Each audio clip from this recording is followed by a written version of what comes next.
جو کوئی اللہ کے حضور نیکی لے کر آئے گا تو اس کو ویسی 10 نیکیاں ملیں گی، اور جو برائی لائے گا تو اسے سزا اس جیسی ہی ملے گی،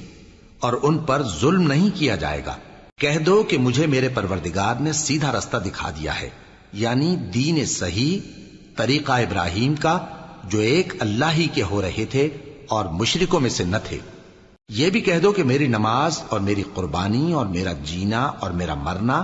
سب اللہ رب العالمین ہی کے لیے ہے، جس کا کوئی شریک نہیں، اور مجھ کو اسی بات کا حکم ملا ہے، اور میں سب سے اول فرما بردار ہوں۔